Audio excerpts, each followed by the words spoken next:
Un saludo muy dominicanista para todas las amigas y amigos del programa Hablan los Generales, su programa, el programa de todos, y también ese saludo dominicanista para todos nuestros seguidores. Y cuando hablamos de seguidores, quizás debemos cambiarle la palabra, ¿verdad? Antes de cualquier cosa, danos la mano tú y yo, una marca Sí, para que vean que no hay fraternidad problema. y cohesión. No tenemos Que problema. por cierto, que trasciende el programa, siempre ha sido, desde tiempos inmemoriales, como dice el asunto. Bueno, entonces, pasar a saludar a toda la gente que nos sigue, tanto en Europa, en los países de Europa, en todos los estados de los Estados Unidos, de acuerdo a nuestros reportes y la gente que nos da seguimiento, y también América del Sur, América Central y el Caribe. Hay mucha gente, va creciendo. Sí, no solamente, y fíjate, eso tiene que ver con lo que dicen los abogados, que el interés da la medida de la acción.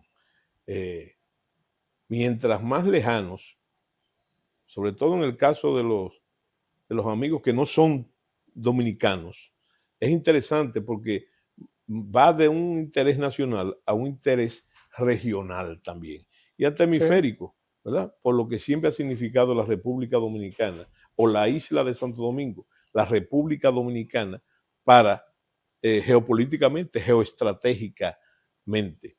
Y digo isla de Santo Domingo, ¿no? Que sea una digregación, porque la isla de Santo Domingo es el centro geográfico del Caribe insular, y el Caribe insular, como han dicho grandes autores, entre ellos el profesor Bosch, es una frontera imperial, donde ya se ha debatido la suerte de los imperios a través de todo el tiempo, o sus influencias y sus injerencias. No, y tenemos que reconocer que República Dominicana está de moda. Claro. Y entonces eso atrae la atención. Esa es la voz de nosotros. Esa es la voz de nosotros. Pero recuerda que lo mismo hubiesen podido pensar los dominicanos, digo, el mundo, frente a en el dilatado transcurrir de la dictadura de Trujillo, cuando la intervención militar norteamericana. Nosotros somos el país de la primacía. Aquí pasaron las cosas buenas y malas por primera vez en este lado del hemisferio. La primera misa, la primera ciudad, la primera catedral, la primera universidad. Entonces, ahora, en nuestra contemporaneidad, entonces, lo vemos reflejado ahí. Esa importancia que tú dices. Sí. Bueno, y entonces, con mucho gusto, también un saludo dominicanista, muy dominicanista, al personal que nos apoya. Y mira, no es que nos apoya, es que siempre está al pie del cañón. A veces se van delante de nosotros y hay que tenerlo. No, sin ellos fuera imposible. Sí, ¿no? Y entonces ahí tenemos al señor Francisco Lluveres, ¿verdad? Correcto. Francisco Lluveres y Yanesi. Sí. Entonces, en ese mismo saludo dominicanista y nuestra gratitud por su labor, por su apoyo, por su trabajo. Y también lo que es el Archivo General de la Nación. El Archivo General de la Nación, en la persona de su director Roberto Casá, por lo que esa institución significa para el trabajo acucioso y detallado de los investigadores. Bueno, entonces pasar a saludar de una forma de distinción, y esta vez comienzo yo, a don Enrique García, a Pedro Castro, a Francisco Viloria, Joel Tren, Emerson González, Miguel Bucareli, Jesús Núñez de Filadelfia, Daniel Reyes, Bolívar Cabrera y Winston de Jesús. Correcto. Un saludo dominicanista para todos ellos. Bueno, y siguiendo aquí con lo que me toca, Marcos Suero, a Rolando Cabrera, Juan Monción, Mártires Medina, Nelson Selman, nuestro amigo, Francisco Artiles, Rafael Muñoz, Miguel Quesada y Sergio Gómez, así por último a Rafael Toledo. Bien, un saludo dominicanista para todos ellos. En el día de hoy vamos a dar inicio a un acontecimiento que no puede quedar varado simplemente en la mención, en la relación, por lo que sí ha significado,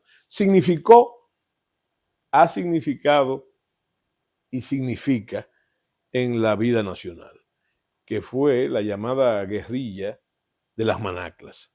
¿Qué es más que una guerrilla? Que fue más que una guerrilla. Yo creo que fue un gesto en el proceso de construcción de la democracia dominicana.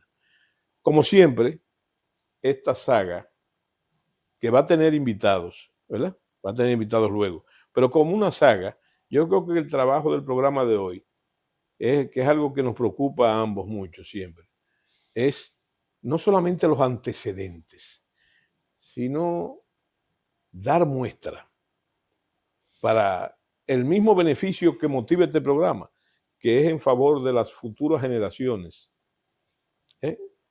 Dar muestra de lo que estaba sucediendo en el país en ese momento, porque es muy fácil ahora pontificar sobre un hecho y sobre otro, inclusive prescindiendo de una investigación formal en base simplemente a las discursivas que se han ido originando a través de los tiempos.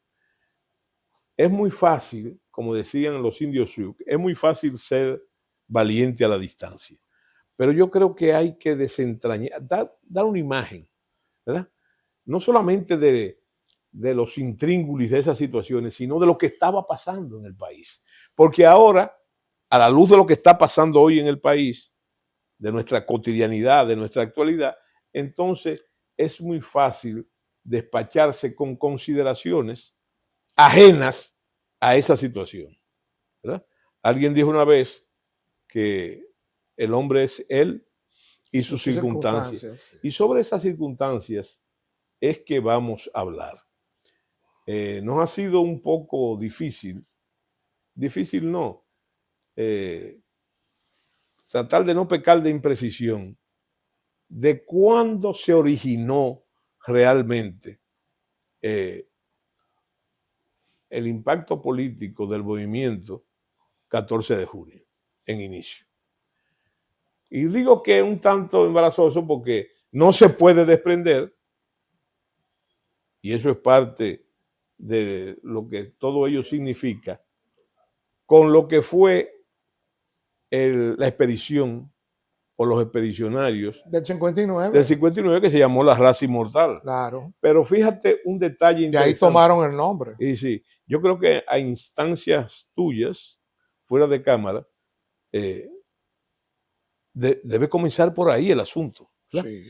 Pero hay un detalle que yo quiero que se tome en cuenta. Se tome en cuenta. Primero, fue, yo creo que un punto culminante de la lucha antitrujillista, esos expedicionarios. Y la dictadura era el motivo fundamental. Pero hay que tomar en cuenta también, ya desde el punto de vista geopolítico y geoestratégico, y en nuestro papel de lo que significa las Antillas, el Caribe, en el esquema geoestratégico como frontera imperial, hay que ver muy claro que también fue, junto con esa gesta antitrujillista, fue el primer intento de exportar la recién acaecida revolución cubana. Fue el primer intento. Sí, sí, definitivamente. Y en ese sentido, yo creo que después siguió en Venezuela. En Venezuela, sí. Y eso descompuso las buenas relaciones que tenía Rómulo Betancourt con la revolución. Sí. En el caso que también... Y ahí nació también Puerto Cabello, sí, de aquella rebelión. Claro, y de Puerto Cabello, Punto Fijo. Sí, Punto Fijo. Bueno, entonces, el acuerdo de Punto Fijo, porque no se confunda con el guerrillero Tiro colombiano. Fijo. Sí, Tiro Fijo. Y entonces, yo creo que el punto desencadenante debe ser lo que fue el movimiento 14 de junio, producto de la expedición 14 de junio. Sí. Hay que comenzar por ahí, lo que eso significó. Bueno, tenemos una ventaja con eso, que nosotros, aunque éramos niños, pudimos vivimos ese proceso. Mira, yo tengo un gran amigo que compara la figura de Manuel Aurelio Tavares Justo, con el flautista de Hamelin. ¿Verdad? Aquella leyenda. Es un símil que cae en, en ese momento. El símil descansa en que realmente ese liderazgo emergente, surgido no solamente surgido de los fragores de la lucha antitrujillista, donde Manolo Tavares, junto con otros, fue una parte adolorida de la reacción de la dictadura. Todo a partir del movimiento 14 de junio. Pero viéndolo desde el punto de vista político, tú vas a ver que se puede decir sin ambaje que ese liderazgo arrastró la mayoría de la juventud dominicana. Sí, sí. La mayoría. Y mira qué particularidad, más allá de las clases sociales. Claro. Y subrayándolo en las clases sociales. Tenían de todo. Tenor, y además, era un movimiento, ¿cómo situarlo socialmente? No era de los llamados hoy popi, pero era de la clase... De la clase media. De la clase media casi alta. Por completo. Y hay otro ingrediente que muchos de ellos... Eran hijos de funcionarios. Y de amigos personales, de Rafael Leonidas Trujillo. Que por eso se salvaron. Sí, no, y hay otra cosa. Por la gran cantidad que eran. Un talento político de Manolo Tavares Justo está expresado. Era un hombre carismático, sin lugar a duda carismático. Sí. Y era un gran orador. Pero fíjate un detalle. Entre las cosas que no se ha mencionado lo suficiente es eso que tú dices. Se salvaron por eso. Pero se salvaron por eso porque Manolo Tavares Justo tomó la decisión de lanzar él, no como denuncia, sino como explícito, todo el que estaba en ese movimiento. Claro. La figura clave. Y eso lo salvó. Y eso salvó el grupo. El tamaño del grupo lo salvó a todos. Y otra cosa, no solamente lo salvó a todos, fue un paso táctico importante, sino que subrayó a los miembros del 14 de junio, del famoso complot de Velado, de que se hizo hasta un libro, pero lo hizo la dictadura. Claro. Bueno, que todos eran familia y amigos del régimen, la mayoría. Sí, no le convenía políticamente al régimen matar gente, hijos descendientes de sus propios funcionarios. Claro, pero fíjate un detalle. Sabiendo eso, de cómo caló ese movimiento, señores, déjenme decir que políticamente hablando, aunque había otros, por ejemplo, como los social cristianos, el espectro político dominicano estaba encabezado por el PRD del profesor Juan Bosch, ¿verdad? También ligado a la lucha antitrujillista. La Unión Cívica Nacional, ¿verdad? Sí. Y yo creo que sin ese orden, no. El 14 de junio de Manuel. Hay una famosa reunión que se produce en Washington, creo que con el presidente Kennedy, donde asistió el PRD, asistió Unión Cívica y asistió el 14 de junio. Sin embargo, si a ti te gusta eso, lucubrar en los periódicos de la época, sobre todo en el periódico de la Unión Cívica Nacional, se acusa al 14 de junio de agente de la CIA en ese momento. Una paradoja. Para que ustedes vean cuál era la ebullición política de ahora. Pero básicamente la lucha, había dos partidos que emergían precisamente de la lucha antitrujillista, básicamente. Uno era el PRD y el otro el 14 de junio, de hecho. Pero la Unión Cívica, yo creo que se puede definir mejor. Fue muy sabia. Fíjate, no solamente fue sabia porque agrupaba a la burguesía nacional. Claro. Hay otro amigo mío que dice... una intelectualidad mayoritaria. Hay otro amigo mío que dice que lo único que tenía de popular la Unión Cívica, que por cierto, era que mantenía la vanguardia de la lucha antitrujillista. Todo el tiempo. Sí, antitrujillista. Eran las dos banderitas. Sí. No, el sombrerito de cana. Con las dos banderitas dominicanas. De cana. Sí. Pero fíjate realmente después del Consejo de Estado del 62, el que quedó integrado a esa estructura de gobierno fueron los cívicos. Y ellos lo dirigieron. ¿Cuál era el problema ¿Cuál era el problema que se distinguía? El problema es que en la Unión Cívica había luchadores antitrujillistas, estamos claros, y víctimas del antitrujillismo. Pero del final de la dictadura. Del final de la dictadura, pero había trujillistas también. Mucho. Había gente que llegaron a ocupar posiciones, ¿verdad?, dirigenciales. No hablemos de cargos, porque cargos hay personajes ahí que tuvieron muchos cargos. Personas que fueron de la confianza del dictador, de Rafael Leónidas Trujillo Molina. Y entonces, fíjate un detalle, que ese partido en el Consejo de Estado provocó las convulsiones principales que se dieron a cabo. ¿Cómo usted dirá ahora? Ahí estaba viendo yo una frase de Napoleón que decía que no hay malos regimientos, sino malos coroneles. Malos comandantes. Sí, malos comandantes. Y entonces, eso se podría decir, ¿verdad?, que fue la gestión, podría describir la gestión de lo que fue el Consejo de Estado, que produjo, tiene una virtud, que fue que llamó a elecciones, fue el partido que llamó las elecciones, las famosas elecciones del 62.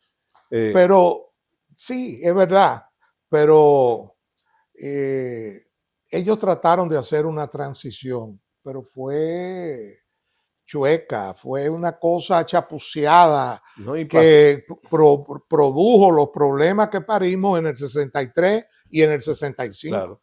Y además entonces había un problema también, que en el proceso de la lucha contra los remanentes del Trujillo, los cívicos perdieron la batalla. La perdieron. La perdieron la batalla. Quizás porque los cívicos, por esa falta de olor de pueblo. No lo tenían. Tenía, sí, intelectuales. Sí, pero eso no pare pueblo. Sí, y tenía gente, ninguno de los tres tenía realmente experiencia en el manejo del Estado.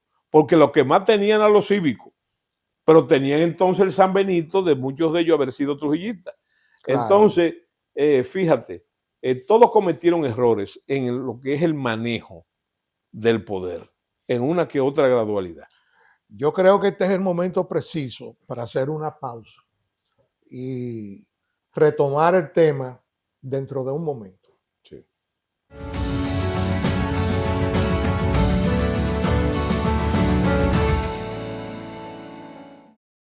Bien, retornando de la pausa, vamos a continuar con parte de los antecedentes del 63. El antecedente que es el preámbulo. De la guerrilla de Manaclas, que debemos puntualizar que no solamente fue Manaclas, sino también se tuvo el levantamiento en el sur, en las montañas de Barahona, al igual que la cordillera septentrional, Nagua, las estribaciones de Puerto Plata y la cordillera meridional, hasta en el Ceibo. Sí, pero allá arriba. Fíjate qué detalle interesante. Como pasó en otras ocasiones, incluyendo la Guerra de Abril, no se pudo replicar. No catalizaron a la gente. Y eso militarmente es muy importante, claro, porque no es lo mismo enfrentar un foco. Y aparte de eso, enfrentar las ciudades, los pueblos. Eso, fíjate que fue el gran dilema de la Guerra de Abril también, que no pasó en la restauración de la República, donde se puede decir que hubo un levantamiento general. Yo lo digo que el territorio nacional cogió fuego por los 4 costados. Correcto. Y entonces eso, para reprimirlo, para enfrentarlo, es muy difícil. Es muy difícil. Es muy difícil porque, comenzando porque... Nunca hay fuerza suficiente para eso. Claro. No. Y además lo que eso significa a nivel logístico, claro, y a nivel de trazar una estrategia que lo conjure. Bueno, pero entonces estamos en esos preámbulos políticos. Hay que saber la ebullición política, porque ahora no se tiene idea. No saben lo que era tener una huelga semanal aquí en la capital, que no se podía salir, porque cuando uno venía a ver ya había un micromeeting, ahí nació Claro. la palabra micromeeting. Claro, ya pasaron ya era una cosa. Y pasaron hechos también en ese periodo que nosotros hemos analizado ya en otro programa. Hay que meter ahí de manera principal lo que fue el problema de Palmasola, Sí. pero también los disturbios permanentes en la capital de la República y en todo el país. No se podía bajar, como decíamos, allá abajo. Sí, no se podía bajar. Y fíjate, al Conde ni se podía bajar al Parque Independencia. Siempre había un lío ahí. Y el escenario, buscado o no, y yo creo que tiene que ver mucho con lo que representa geográficamente eso. Fue donde se produjo la Declaración de Independencia, sí, que era el Parque Independencia. El Parque Independencia. Era el escenario. Y un escenario también escogido por el movimiento 14 de junio para eso. Pero también llegaron a hacerlo otros partidos. Sí. allá tenían sus sedes principales alrededor del parque y en la calle El Conde. No olvidemos los sucesos de la calle Espaillá, claro, y los sucesos mismos del Parque Independencia, donde intervinieron las Fuerzas Armadas. De una manera fuerte. Categórica. Sí. Una de ellas comenzó a decomponer seriamente el gobierno del doctor Balaguer, ¿verdad? A partir de ahí tuvo que renunciar. Y nosotros sabemos que hubo oficiales que cargaron, que le tocó circunstancialmente. No fue que ellos se brindaron. No, lo mandaron. No lo mandaron. Que cargaron toda su vida. Con ese baldón. Ese baldón. De esos muertos de ahí. De esos muertos de ahí. Sí, y entonces, sí, terrible. Fíjate, ese escenario permanente de efervescencia paralizaba la vida nacional. Totalmente. Y en otro sentido también hay que ver lo que ese tránsito, ¿verdad? De esa dictadura neopatrimonialista de Rafael Leónidas Trujillo, ¿verdad? Donde su propiedad personal se confundía con el Estado. Claro. Con el Estado. Al hacer los cambios que hicieron los cívicos, muchas veces en beneficio de intereses, lo que provocó fue una desestabilización en el Estado mismo. En el mismo Estado. Me acuerdo que ellos repartieron el dinero, parte del dinero que tenía el gobierno en caja en el Banco Central y el Banco de Reserva, lo repartieron de una manera popular. Se inventaron que iban a mandar una serie de brigadas de las personas que no trabajaban a las carreteras para limpiar los contornos, claro, con machetes y rastrillos. Ese es copiando el modelo de los nazis. Que hacían eso. Que sí, claro, en los grupos de trabajo. Y aquí trataron de emular eso. Pero también hay un detalle. Nacieron cosas que eran nuevas para la República. Ahí hay que hacer una disección, una mención del doctor Balaguer. Porque el doctor Balaguer hizo lo mismo, pero no con el Estado. Pero no con el Estado. Sino con el dinero del Partido Dominicano. Lo repartió todo. Sí. Que también hay que destacar, que lo hemos visto también, creo que en la intervención de Pelegrín Castillo se habló de eso. Hay que tomar muy en cuenta que en ese momento que estamos hablando, los archienemigos del doctor Balaguer eran los cívicos. Eran los cívicos. Y por lo tanto, el Consejo de Estado que él fundó. En cuanto a las Fuerzas Armadas, recuerda que el que hace general vitalicio, Antonio Inver Barrera, ¿verdad? Ingente propiciador de las directrices de los cívicos, junto con otros. El que hace general Antonio Inver y a Luis Amiama, y miembro del Consejo de Estado, es el doctor Balaguer. Claro. Tomando en cuenta. Tratando de dividir un poco el poder en ese Consejo de Estado. Tomando en cuenta. Con la fórmula de 7, que es la fórmula americana. Claro, que como ya trataron de hacer eso en Haití ahora. Recientemente. De copiar. Ese es el número mágico. Ese es el número mágico. 7 mandando. Sí. Y entonces, que no llegan nunca a ningún sitio. Y entonces, fíjate, ¿sabes lo que yo recuerdo de muchacho? En esa crisis, de esa ebullición permanente, es que era escaso el día, como tú dices, que no hubiese una huelga, un desorden, los saqueos a los trujillistas. Sí. Y óigame, la impresencia como dice el poeta, la presencia centenaria de los gringos, porque uno de los atractivos para un muchacho, para nosotros muchachos, era ir al malecón, a ver los barcos grises, los portaaviones y destroyers americanos navegando ahí en la costa. En la costa, ¿verdad? Sí. Y entonces, siempre bajo ese tutelaje, para que no se, en esa situación de ebullición, para que no se le fuera a salir del redil, en una época en que el objetivo era evitar otra Cuba. Contención del comunismo, sí, claro y pelado, como dice la cosa. Entonces, siempre muy pendiente, cuidaban mucho a este país. Sí. Ellos cuidaban mucho. Digo, vamos a hacer de cuidarlo para sus intereses. Por sus intereses, por supuesto. Bueno, y entonces, pero yo creo que tenemos que hablar, porque hablamos de Manolo como el autor de la guerrilla de Manaclas, pero se queda una figura importante que se llama Minerva Mirabal, claro, que era, muchos llegan a decir que era la figura intelectual de ese movimiento 14 de junio, que fue creación de ella. Sin lugar a dudas, sin lugar a dudas. Y inclusive hay gente que hoy en día hablan y tú ves todavía la fuerza de la palabra de Minerva, en todo el movimiento.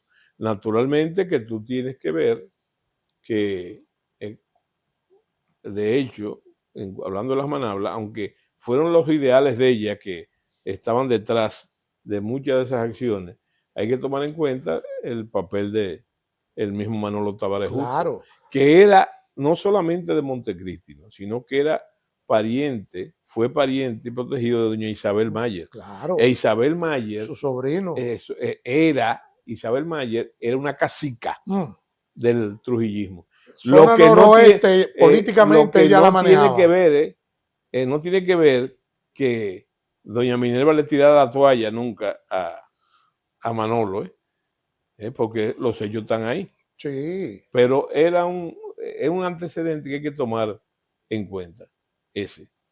Y que todo para Manolo cambió cuando la muerte de las hermanas Mirabal, él estaba preso, precisamente fueron a verlo, y eso le agrió hasta el sentido político y el sentido personal, en sentido personal, la forma de cómo él actuaba. Eso yo digo que incide mucho en que él decidiera, vamos a la montaña y a lo que sea.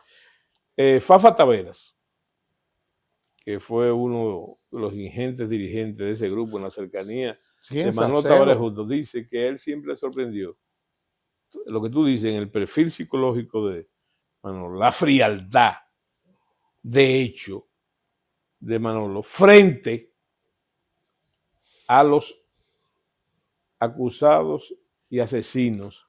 En aquel juicio televisado. No, pero sobre todo en una famosa visita de la que ha hablado Fafa Taveras a la cárcel, creo que a La Victoria, ¿verdad?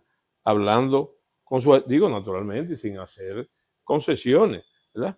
Pero sin embargo, mantener la templanza frente a un hecho como el que tú estás diciendo de Minerva y lo que eso significó para Manolo. Sí, para Manolo Tavares, que fue y con Manolo, con la mayoría de los dirigentes, los futuros dirigentes del 14 de junio, ¿verdad? Lo que eso significó para ellos. Bueno, pero lo más importante es reclamar que en el momento de las Manaclas el país estaba en ebullición, pero hay un elemento que no podemos pasar por alto. El golpe de Estado. El golpe de Estado, porque ese fue el argumento para pasar de la lucha política a la lucha armada.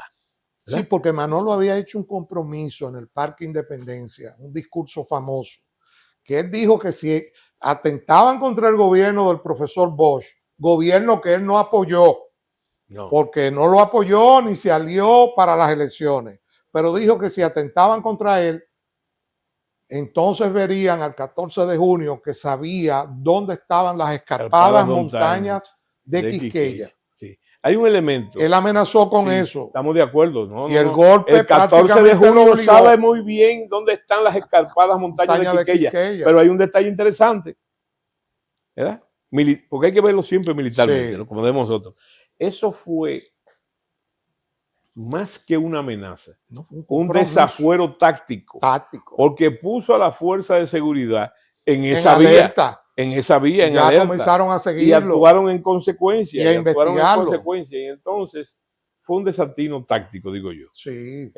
Un desatino táctico, pero también hay que ver, yo creo que conviene significar, el 14 de junio, en esa etapa estuvo, por razón inclusive histórica de la expedición, estaba muy imbuido de la revolución cubana. Totalmente. Y sobre todo de su líder, el comandante Fidel Castro. Y entonces estaba imbuido. Entonces hay que tomar en cuenta esa lógica, pero no solamente de un solo lado. Esa misma lógica, en un momento crucial de la Guerra Fría, en el Caribe. Eso alertó a las Fuerzas Armadas Dominicanas que se prepararon para eso. Y fíjate lo que estoy diciendo, también a los Estados Unidos, Sí. que se pusieron en eso. En alerta. Que se pusieron en eso, ¿verdad? Y entonces, para todo el mundo, como tú dices que tú tienes ese recuerdo, yo también, esos colores verde y negro, lo veías tú por donde quiera. Totalmente. Es más, la capital se vestía los muchachos jóvenes vestían de verde y negro, combinación camisa-pantalón, es más, que son los colores de la revolución del 26 de julio de Cuba. Y déjame decirte una cosa, también el programa de radio. También. El programa de radio también. Permanente con el himno del 14 de junio. Pero yo recuerdo también que decían tierras para los campesinos. Oigan bien, trabajo para los obreros. Sí. Eran lemas totalmente marxistas. Bueno, también, claro, el proletariado. Claro. Sí, bueno, pero Sí. Y déjame no decirte que era difícil en ese momento, por lo que dijimos anteriormente, que la lucha fuera depredadora entre los tres partidos. Era difícil. ¿Sabes por qué? Porque todos tenían el anclaje de la lucha antitrujillista. Y yo pienso que ese compromiso que tú dices, ese compromiso que él hizo, que fue preso. Sí. O sea, si a ustedes le preguntan por qué la guerrilla de las Manaclas, no se vayan a buscarle del materialismo histórico, no. Fue por el golpe de Estado del profesor Bosch, que de todas maneras fue preconizado por los cívicos fundamentalmente. Correcto, obra de ellos. Hay que hacer mención a un libro que se llama El Libro Blanco del Golpe de Estado. Del Golpe de Estado. Sí, que fue escrito por esa, y fue una muestra y una articulación de los cívicos, ¿verdad? Sí, era una denuncia de la infiltración comunista. Y de justificación. Y justificación y demás cosas. Claro. Pero ellos... otra cosa también, que hay que verlo desde el punto de vista de los poderes fácticos. La articulación de la Iglesia Católica, que también estaba metida, muy golpeada en Cuba con la revolución. Y entonces, de los dos lados, de este lado entonces, se produjo no una situación anticlerical abierta, pero del lado de la Iglesia Católica Dominicana, ante el asomo de ese peligro comunista, el modelo cubano del 14 de junio, entonces pasaron cosas sumamente interesantes, como aquel movimiento de reafirmación cristiana. Sí. Claro, sí. No, y hay que decir que de Cuba emigraron hacia aquí la mayoría del clero católico de Cuba, cuando vio que comenzaron a caer presos allá, entonces ellos emigraron hacia aquí. Fueron acogidos aquí, inclusive llegaron a penetrar en las Fuerzas Armadas curas que fueron antológicos, que tenían un pensamiento anticomunista total. Algunos de ellos, para no perder nunca el norte militar, algunos de ellos capellanes españoles traídos a la Fuerza Aérea, básicamente. Sí, a la Fuerza Aérea. Sí, al que nosotros conocimos. Pero claro. Al que conocimos, que era, óyeme, que esa es otra distorsión que vamos a ver en la guerra de abril. Sí. Los asesores de los constitucionalistas se supone eran españoles, muchos de ellos eran Sí, españoles, sí. esos profesores, y se supone que eran liberales. Liberales no, ni socialistas, no. eran fascistas. Fascistas del general Franco. Sí, bueno. Bueno, pero pasamos ahora a más compromisos. Más compromisos, sí, vamos a pasar.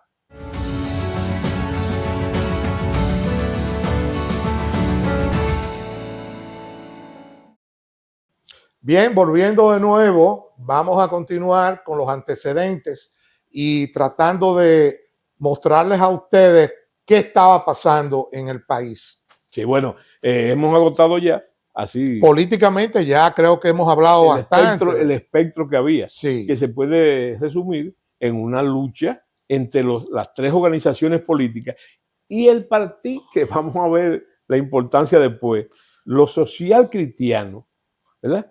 Eran una especie de catalizador, digo yo, ¿verdad? Pero un catalizador interesado. Pero sí, pero eran pequeños. Ellos no tenían ese impacto tan grande. Pero finalmente lo iban a tener en la definición de esa lucha política que hemos dicho. Sí. Bueno, pero hemos hecho esa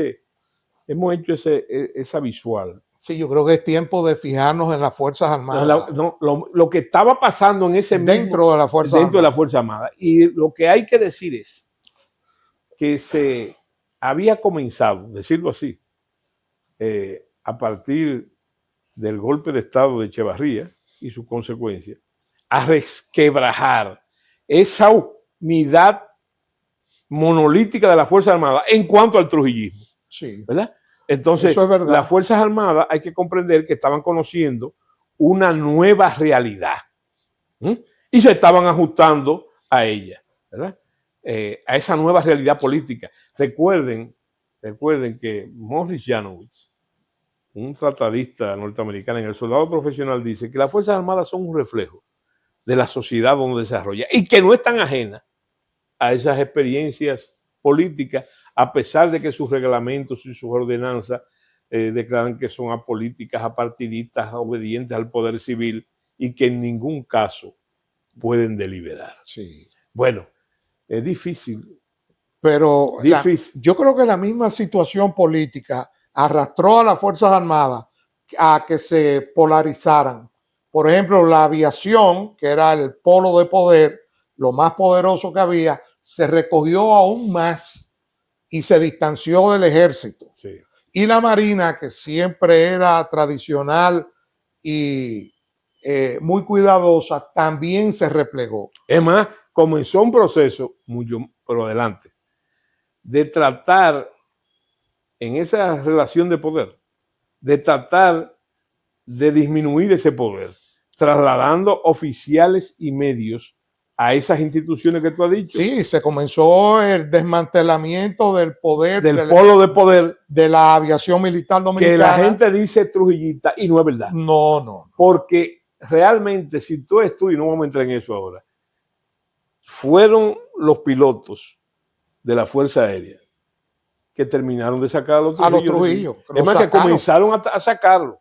¿verdad? Y lo sacaron. A las 6 de la tarde no quedaba un Trujillo aquí de ese día. Entonces, eso es otra cosa que hay que volver. Vamos a tener que volver a hablar de eso. Para estudiarlo. Claro. Para estudiarlo y analizarlo. Pero yo lo que te digo, en otro aspecto entonces, más allá del político, ya decimos que lo más difícil para un oficial profesional es escapar a esas expectativas y a lo que está pasando políticamente. Y hay un tranque, Marichal. ¿Sabes cuál es el tranque? Si tú lo analizas a la luz de hoy, cualquier conducta fuera de esa obediencia y lealtad es pecaminoso. Pero hay que ver, desaparecido Trujillo, desaparecido el gobierno de Balaguer con el Consejo de Estado, las Fuerzas Armadas se preguntaban. Quedaron desamparados. No, y además, pero velo desde el punto de vista. ¿Ahora qué? ¿Obedientes a quién? ¿A quién? ¿Ahora qué? ¿Leales a qué? Sí. ¿Verdad? Cuando no había conformado lo que representa la República, la nación, como atributo fundamental de todos los ciudadanos, incluyendo los de uniforme. Entonces, lo más importante, para no extendernos más en eso, porque el tiempo siempre, como dice, sigue corriendo. Lo que hay que saber es qué estaban haciendo militarmente las Fuerzas Armadas.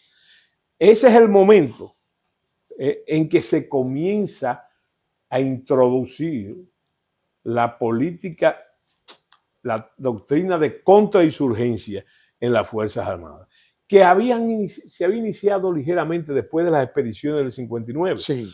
Pero es el momento donde se fortalece el concepto en la Fuerza Aérea, por ejemplo, que era un polo de poder de los paracaidistas, Sí. de las Fuerzas Especiales. Ahí se traen los antiguerrillas con los paracaidistas y se funda el grupo de Fuerzas Especiales. Se fortalece el famoso Batallón Montaña, sí. se fortalece como una unidad de fuerzas especiales para enfrentar la insurgencia en montaña. Y eso pasa con varios. Se comienza a introducir ese concepto de la contrainsurgencia, que después va a ser dominante. Sí. Después va a ser inconvenientemente, en la época ya que nosotros estábamos en las escuelas, sí. inconveniente. Ahora, es más, señores, yo les voy a decir algo. Hay que poner mucha atención durante el gobierno del profesor Bosch, consecuencia de lo que voy a decirle, las maniobras que se hacen en Constanza, dirigida por Fernández Domínguez, sí. de que no es de guerra regular, no. es de contrainsurgencia. Esa es la doctrina. Y hay que saber que en ese aspecto los norteamericanos entonces comenzaron a meter su mano en el pastel siempre para evitar otra Cuba en el Caribe. Reforzaron esa rama de las Fuerzas Armadas. Sí, vamos a aclarar. Y después se hizo inconveniente porque, por ejemplo, cuando yo estaba en la escuela, en el comando de escuela, que fue la organización que sustituyó el CEF, sí. yo recuerdo perfectamente, y pasaba también en la Fuerza Aérea, que las películas de instrucción eran de la Segunda Guerra Mundial. Y lo que se preconizaba era la guerra convencional. Frente a la cual Trujillo había modelado su la fuerza estaba modelada en esas teorías que existían en los 50. Pero a partir de la fecha que estamos hablando y de los sucesos de ahí, entonces las Fuerzas Armadas fueron imbuidas de la doctrina de contrainsurgencia. Sí. ¿Y por qué era inconveniente? Porque en su momento dio resultado. Claro. Pero dio resultado, pero después, Marichel, fue inconveniente porque todo era eso. Y se olvidó la guerra convencional. La batalla aeroterrestre. Todo se olvidó. Todo se olvidó y era contrainsurgencia. Es más, tú cogías un oficial y le decía, mire, prepare su pelotón y para que vaya a tal sitio. Él inmediatamente en su mente cogía el pelotón y lo organizaba en patrulla. En patrulla. Que era el elemento para combatir. Entonces, eso fue inconveniente hasta que gracias al trabajo, hay que decirlo, nuestro, volvimos al redil de la doctrina convencional, no abandonando la contrainsurgencia. No. Pero poniéndolo en su lugar, de acuerdo a la situación, porque como dice la doctrina, la apreciación de la situación es un proceso continuo y por lo tanto... Además, ya la insurgencia estaba desacreditada. Bueno, tanto en América del Sur como nosotros, que la derrotamos varias veces y ya nadie quería meterse en eso. No solamente la contrainsurgencia, sino el foquismo. El foquismo. El foquismo. Y eso fue uno de los problemas que le pasó a Camaño. Claro. ¿Verdad? Cuando usó el foquismo en una época en que ya esa realidad... Eso estaba gastado ya. No, y tenía muy poca posibilidad. Muy poca posibilidad. Bueno. Entonces yo creo que debemos concluir. Yo creo que en el próximo programa entraremos en materia, ya siempre desde el punto de vista militar. Tú hiciste algunos adelantos en cuanto que todo el mundo habla de la guerrilla de las Manaclas y ese fue el evento principal. Porque estaba Manolo en Manaclas. Claro, y parte de la plana mayor también. Totalmente. Pero hay que hablar de las guerrillas, los otros puntos. Los otros focos que habían. Que se calcularon. Sí. Entonces, para hablar de eso y de otras muchas cosas más, nos veremos en la próxima saga. Sí, en el próximo programa de la saga. Sí.